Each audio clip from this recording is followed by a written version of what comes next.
buenas, señoras, señores. Esto es La Noche en Corto, una semana más. Y conmigo, por supuesto, Augusto González Braña. ¿Qué tal, Augusto? Pues muy bien, Gonzalo. Encantada aquí una semana más, aquí hablando de cine, una semana atareada laboralmente, Sí. lo sabes, de forma personal, y una semana, creo que todas las semanas tenemos alguna noticia de la que hablar, ¿no? Y esta semana la polémica se ha suscitado con el cierre ayer de la famosa web de intercambio de archivos Megaupload, que en parte a la industria cinematográfica pues le atañe, ¿no? Y aquí se ha abierto la caja de los truenos, ¿eh? Ya. O sea que aquí Con detenciones y cárcel para los sí, no, ahí sabes que no se andan con tonterías. No. Exacto, bueno, pues una semana con 6 estrenos, Sí. 4 películas de las que darles nuestra opinión. Y hoy, en la segunda parte del programa, corto, tenemos un microcorto que dura poco más de un minuto. Pero por eso vamos a ver lo que no hemos hecho hasta ahora, ver el making of de este corto. Se llama Control Natal. Es un corto de los amigos Iván Escoda y Javi Martínez. Un corto premiado, con la cortinilla. Es un proyecto muy curioso, que ha dado lugar a como diferentes fases en su creación y tal. Y bueno, también hablaremos de ellos, de otras cosas, porque son dos activistas, hablaremos de efectos visuales por ordenador, de muchas cosas en la segunda parte, pero el corto, insisto, se llama Control Natal. Un corto, por cierto, tómenselo como humor negro, ¿eh? Porque la verdad es que no sé si debería pasar censura, ¿eh? Bueno, pues lo dicho, empezamos con los estrenos, Augusto. Sí, del nivel medio, bueno, sí, medio bajo. Hay 2 pelis que hay que ver, sí, y las otras habrá que, no sé, habrá que pensárselo. Sí, habrá que encajárselas a alguien. Bueno, la primera, a mí desde luego, como que no. Se trata de Bunraku. Bunraku es el teatro de marionetas japonés de toda la vida. Es en que los marionetistas se visten de negro y no están escondidos detrás de ninguna mampara, o sea, salen con las marionetas delante. Sí, lo hemos visto en las películas de Kitano. Exacto. Y es una especie de fábula futurista que mezcla muchos géneros. Cómic, videojuegos, western y películas de samuráis. Nos lleva a un mundo en el que las armas de fuego están prohibidas. Y en este mundo, pues un vagabundo sin nombre y un samurái se unen para derrocar al tiránico leñador, que con sus secuaces asesinos domina y tiene atemorizada a la población. En el reparto hay buenos actores como Josh Hartnett, Demi Moore, Woody Harrelson y Ron Perlman. Pero esto, yo por lo que he leído y lo que he visto, esto es una paranoia visual para jovenzuelo y tal, que puede tirar para atrás para según qué personas, ¿eh? Sí, hombre, luego a nuestros invitados luego a lo mejor le podemos preguntar, ¿no? Aunque no es estrictamente animación digital, que es lo que ellos tratan, pero a lo mejor nos pueden dar unas pequeñas luces sobre esto. Pues esto tiene mucho peligro, Gonzalo. Esto puede ser una genialidad o una macarrada infame, como tú dices. Y parece ser, según las críticas, que las cosas van un poco por el segundo sentido. A Tarantino esto le salió medianamente bien, este pastiche de géneros, ¿no? Como tú decías, del spaghetti western, del cine de samuráis, del cómic, del videojuego, con su díptico de Kill Bill. Pero bueno, en Kill Bill había un guión y sobre todo había una soberbia dirección. Aquí no sé si la cosa va a estar a la altura.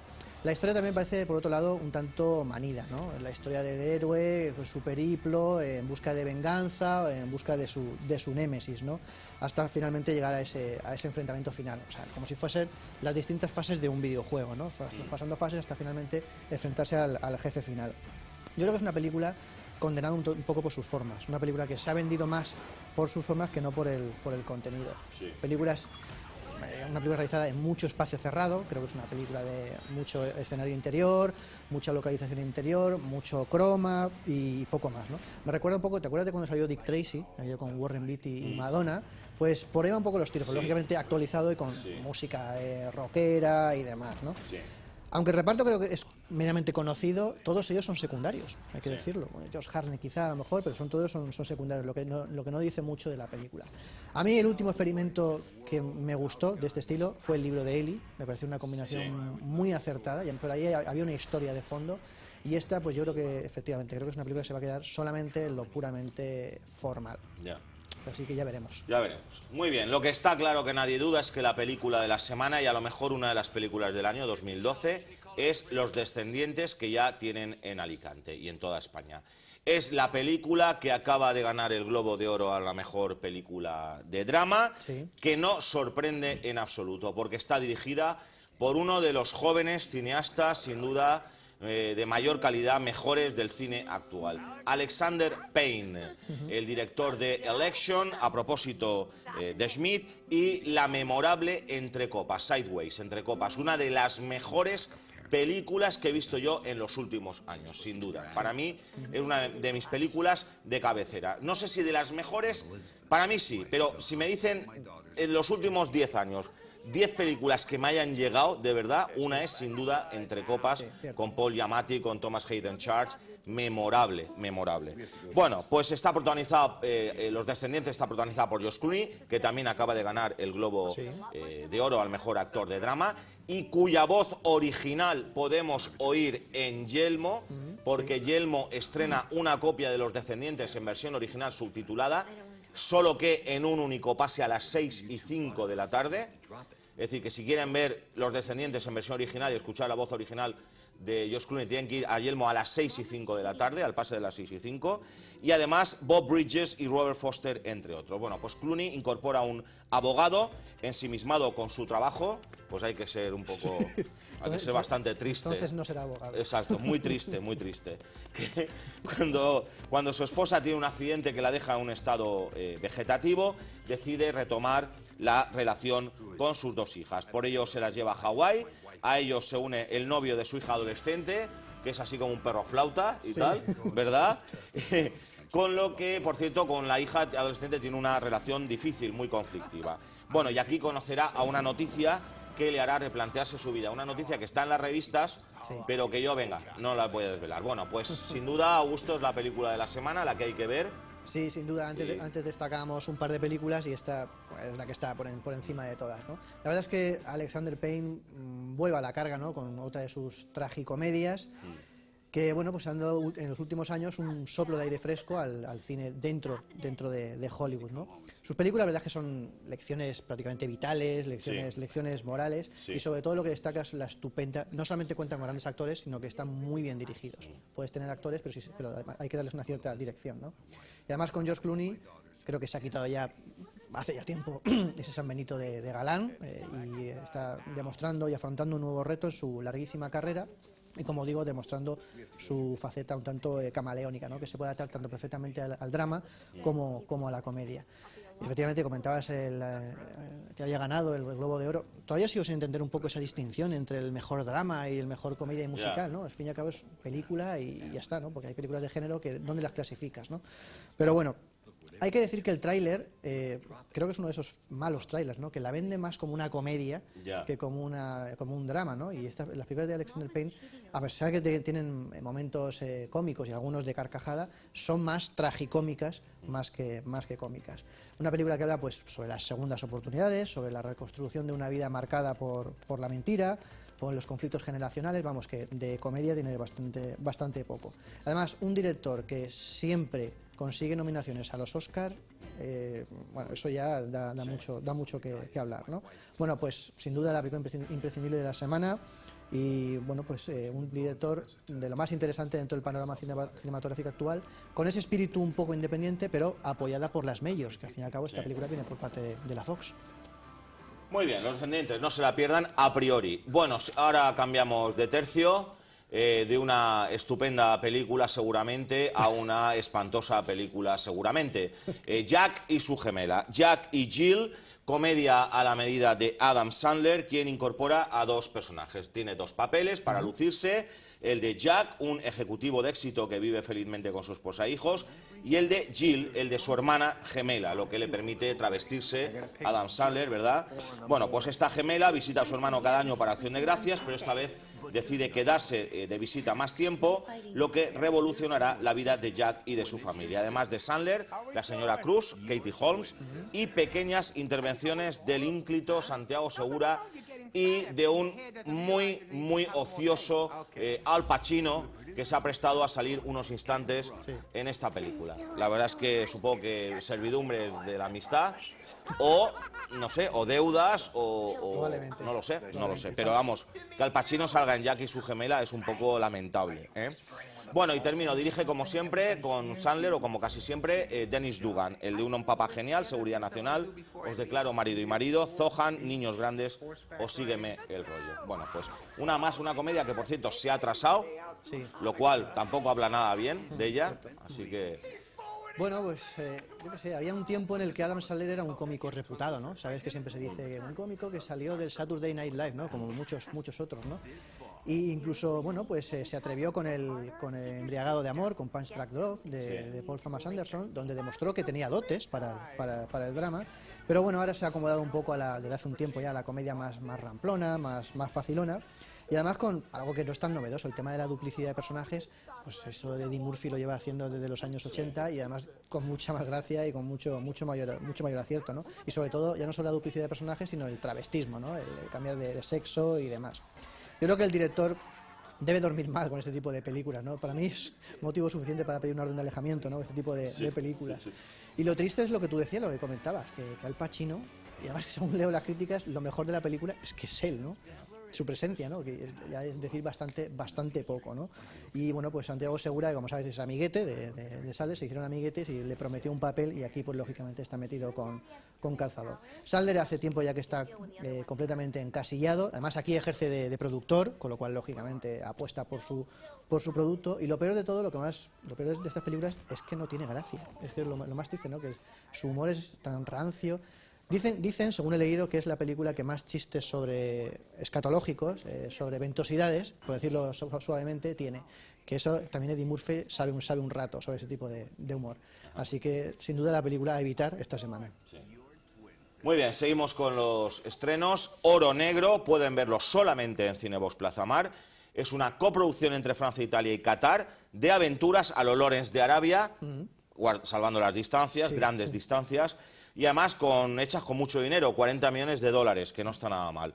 Nos lleva a la península arábiga a principios del siglo XX para contarnos la rivalidad a lo largo de los años entre dos jefes tribales, un emir y un sultán, enfrentados por un territorio donde los estadounidenses han encontrado petróleo. Un enfrentamiento con el que intentarán acabar sus hijos respectivos. Con Antonio Banderas, por lo que he leído un poco grotesco de Emir y tal, Mark Strong, Tahar Rahim, el actor de Un Profeta, y Frida Pinto. Dirige el cineasta francés venido a menos, Jean-Jacques Hano, el de En busca del fuego, El nombre de la rosa, El oso, El amante, 7 años en el Tíbet, Enemigo a las puertas, y aquí empieza el declive. Dos hermanos y la sonrojante Su Majestad Minor.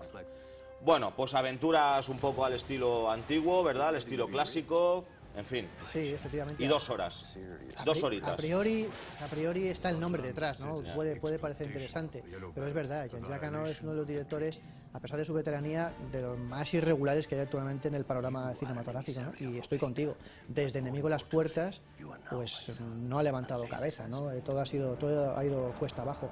Hombre, el relato del que bebe parece bastante interesante lo que nos quiere contar, ¿no? El tema del petróleo, ¿no? El descubrimiento del petróleo y bueno, pues los enfrentamientos por conquistar, por dominar el petróleo, ¿no? Y sin duda, Jean-Jacques Hano es un director muy visual, es uno de los directores que mejor adapta las novelas, ¿no? Las películas de encargo. Que no recuerde, no hay ningún guión que sea suyo, sino que todos son adaptaciones. Y como digo, a nivel técnico son películas que suelen estar muy cuidadas. Es verdad que son películas, a lo mejor sin ningún tipo de sello personal, pero bueno, que son vistosas y luego están hechas con mucho cuidado y con mucho mimo.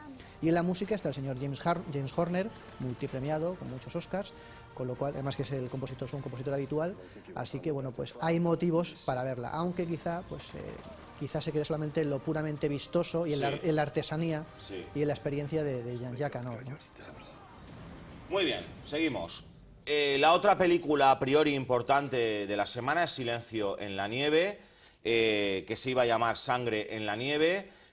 Promete mucho, ahora lo decimos, aunque las referencias que tengo es que no acaba de cuajar esta película, como a veces le pasa a su cineasta. Bueno, insisto, se iba a llamar Sangre en la nieve, pues lo digo por si en alguna revista antigua la encuentran, lo van a encontrar con ese título, y es una coproducción entre España y Lituania, rodada en exteriores en este país y los interiores en Ciudad de la Luz, dirigida por el también productor Gerardo Herrero, el de Tornasol Films, Territorio Comanche, Heroína, Los aires difíciles, El corredor nocturno, etcétera, etcétera, y protagonizada por Juan Diego Boto y Carmelo Gómez. El film es un thriller en contexto bélico. Nos lleva a Rusia, en concreto al frente ruso-alemán en el año 43, en plena Segunda Guerra Mundial.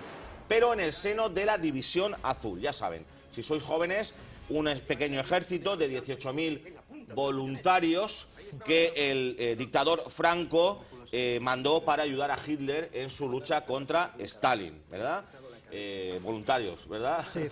Bueno, pues un soldado ex inspector de policía debe investigar una serie de muertes de soldados españoles que parecen estar ejecutadas por un asesino en serie, y un sargento colaborará con él en esa investigación. Bueno, pues hay que verla, sí, pero a lo mejor prometía más de lo que al final ofrece. No lo sé. Efectivamente, es la propuesta española de la semana, bueno, primera propuesta del año de cierto calado, cierta altura. Y Gerardo Herrero, bueno, pues productor y director, siempre ahonda, ¿no?, en mensajes de tono crítico, en contextos sociopolíticos, tanto desde la vista de como productor como director, ¿no? Siempre tiene un mensaje crítico de fondo.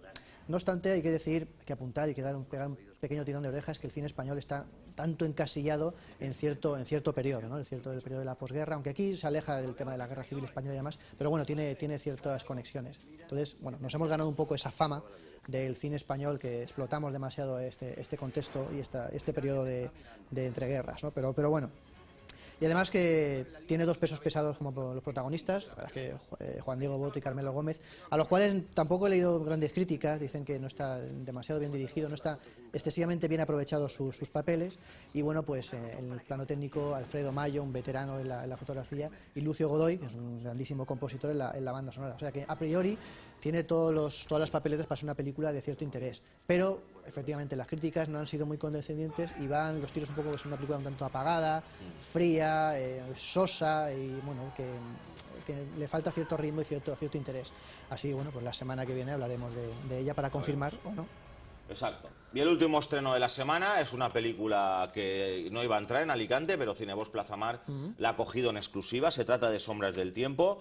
Es una coproducción entre Alemania e India. He leído del 2004. Cierto. He leído que el del 2004. Sí, cierto. Con director alemán, pero reparto, equipo técnico y rodaje en la India. Y en dos palabras nos cuenta la trágica historia de amor a lo largo de 60 años de un hombre y una mujer que se conocieron siendo niños en una fábrica de alfombras, no en Crevillente, sino en la India, y que sufren en sus vidas multitud de adversidades. Bueno, pues en la línea de Slumdog Millionaire probablemente, pero muy inferior. Y, en fin, no sé, que se estrene 7 años después, 8 años después, es una cosa... Sí, es verdad, esto es un Romeo y Julieta en versión india, ¿no? Es verdad, una película del 2004, estrenada en Alemania en el 2005. No sabemos los motivos que llevan a estrenarla tanto tiempo después, porque sí que es verdad que ha cosechado premios, pero vamos, desde luego no son nada recientes. Una película, bueno, puede ser quizá interesante, bien ambientada, pero por lo que veo algo un poco apagada en su factura, ¿no?, y con ciertas hechuras televisivas. Película con mensaje, con contenido muy marcado, y que, bueno, pues saca en primer plano las vergüenzas de un país, ¿no?, como la prostitución, la explotación infantil, la esclavitud, etcétera, etcétera. Aquellos un poco que conocen el cine de Miraner, que es el gran exponente quizá del cine indio, pues por ahí quizá un poco van los tiros, ¿no? Era una directora que, bueno, pues se enfocaba en primer plano el tema del amor, y sobre todo en cuestiones sociales, con diferencias sociales y demás, ¿no? Interesante en principio, pero es que todavía no salimos de nuestro asombro de saber qué ha llevado a las exhibidoras o a las distribuidoras a estrenar esta película con tanto tiempo de retraso, sin nada que aparentemente lo motive, ¿no? Sí, creo que es una nueva distribuidora que la ha sacado al mercado después de tanto tiempo, y que, mira, no, insisto, es de las típicas películas que queda sin entrar en Alicante, pero Plaza Mar la ha cogido. Bueno, vamos rápidamente con las críticas, Augusto, y además vas a empezar tú hoy, fíjate, con Millennium, bueno, la chica del tatuaje del dragón. Cierto, bueno, pues raras veces son, Gonzalo, las que en ocasiones las copias son las que superan al original, y en este caso pues se ha dado, ¿no? No se trata de un mero remake, ya lo dijimos la semana pasada, sino que es una nueva adaptación, un nuevo giro de tuerca a la novela de Stieg Larsson, aplicándole un nuevo sentido y una nueva orientación al texto, ¿no? La verdad es que la película a mí me atrapó desde los títulos de crédito, o sea, sin duda, impresionante.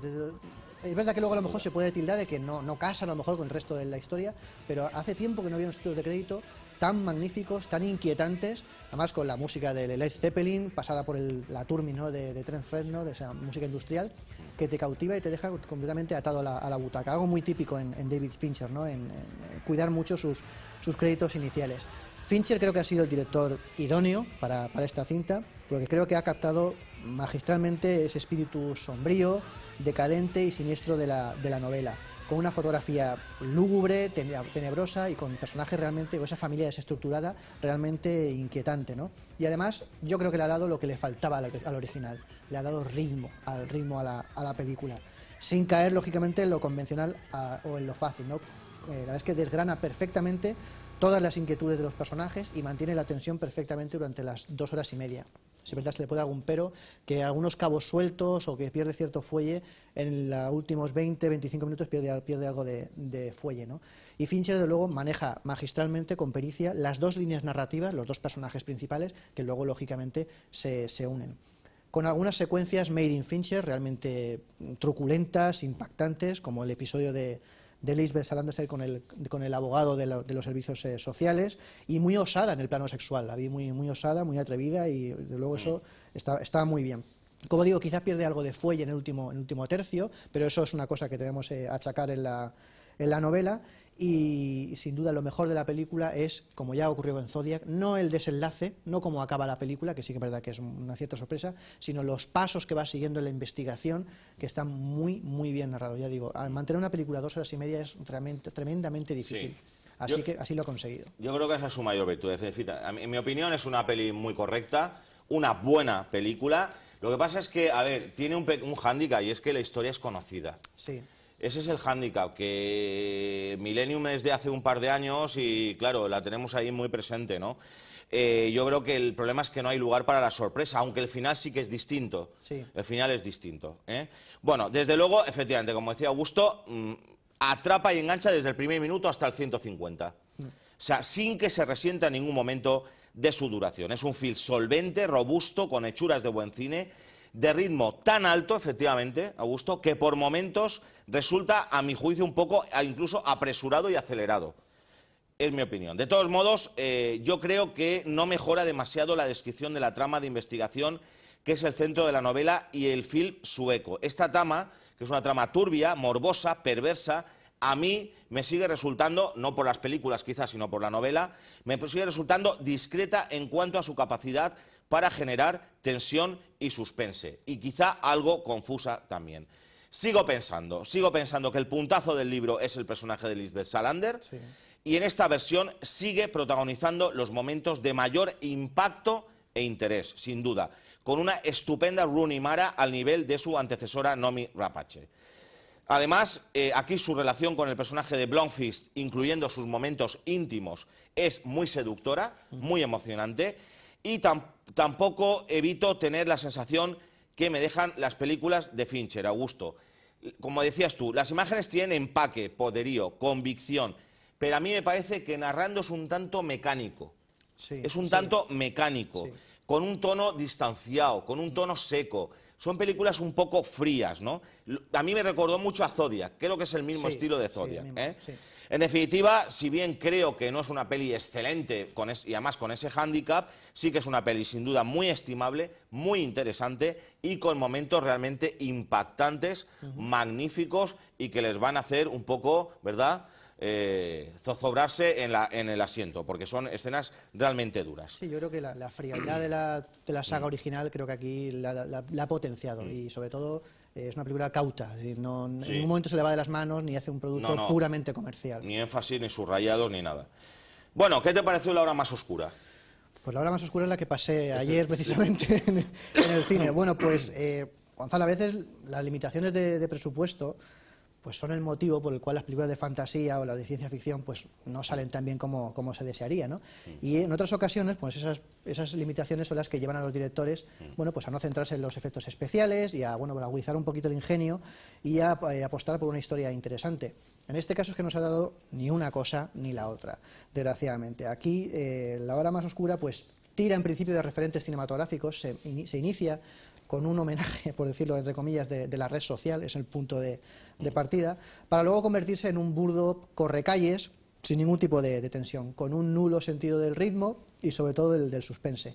y con un punto de partida y con un antagonista, el de los alienígenas, que es que no hay por dónde cogerlos, son totalmente arbitrarios y lamentables. Además, la justificación es bastante pobre.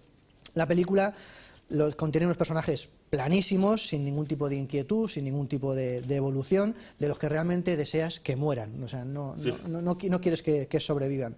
Y además una película que en su inicio parece más un producto publicitario. Vemos ese Moscú totalmente americanizado, ¿no? Con McDonald's, con música de hip hop, con letra rusa, con fiestas universitarias, con aplicaciones para smartphones. Vamos, es como trasladar Nueva York a Moscú, ¿no?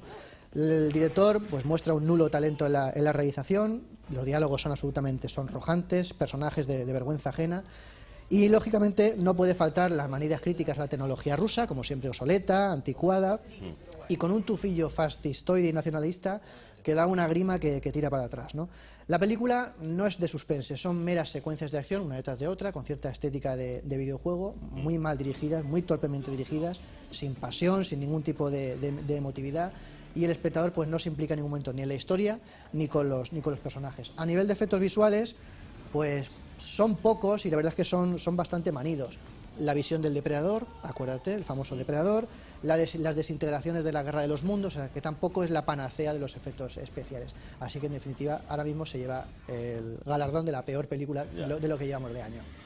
Muy bien. Les doy mi opinión sobre La chispa de la vida. Ya lo hizo Augusto la semana pasada, se las doy yo. Bueno, a mí me parece que no es una película despreciable, pero sí menor y de limitado alcance. Es una peli que empieza bien, describiendo a otra víctima de la crisis, otro desempleado, que además, por cierto, correctamente interpretado por José Mota, un parado de larga duración que sufre diversas humillaciones en su odisea de encontrar trabajo. Al que de la Iglesia, por cierto, retrata en su relación con su esposa con inusitada ternura, y que por una serie de circunstancias, creo yo, excesivamente rocambolescas, sufre un accidente que lo deja inmovilizado en el suelo con un hierro incrustado en la cabeza. Esta es la situación de partida en la que el director vierte su acidez para describir ciertos aspectos de la realidad social española, sobre todo el sensacionalismo y la inmoralidad de los medios de comunicación afectos a la telerealidad o telebasura, pero también la mezquindad de políticos, burócratas y representantes.